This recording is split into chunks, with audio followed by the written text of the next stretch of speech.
Hello dear students, welcome to Toppscholars.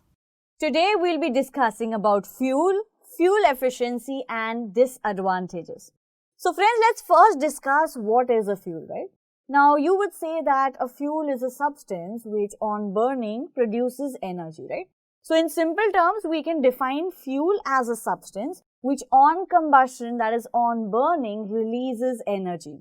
And this energy is released in the form of heat and light.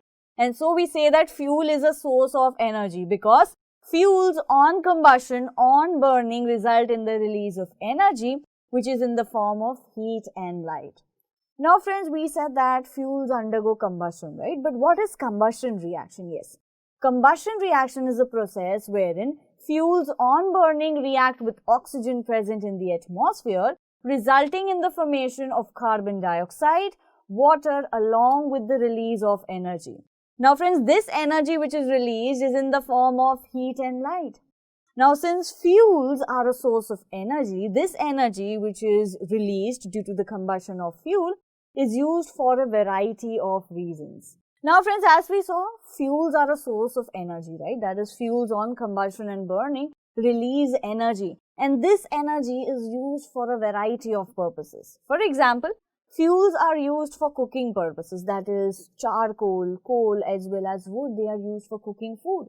We also use fuels, that is petrol and diesel, to run our vehicles, right? That is, fuels are used to run our automobiles. Fuels are also used in various industries for different purposes. For example, fuels are used to run boilers. Fuels are also used to run railway engines. But friends, what are the properties of a good fuel? I can say that a good fuel is a fuel which burns completely and does not leave any undue residue after burning. Also, a good fuel would be that which is cheap, right? And it is easily available. As well as a good fuel is a fuel which on burning or on combustion does not pollute the environment.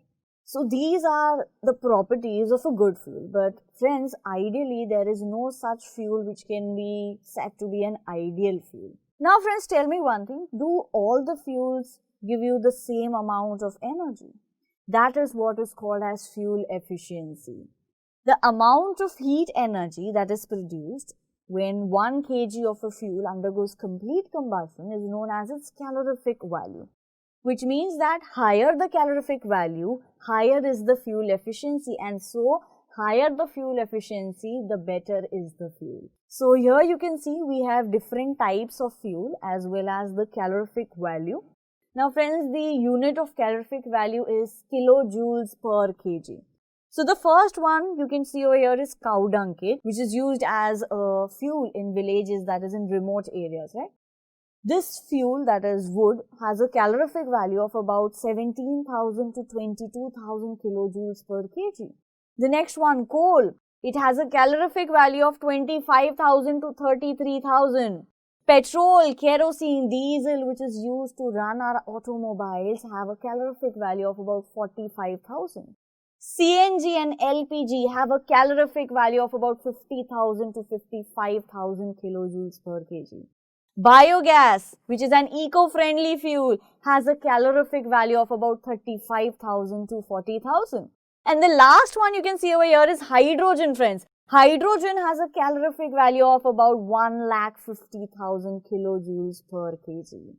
So friends, from this we understand that a good fuel is the one which has higher fuel efficiency. Higher fuel efficiency means it has higher calorific value, which means that the amount of heat energy that is produced on complete combustion of 1 kg of the fuel is high. To learn more about this topic, download Toppscholars app.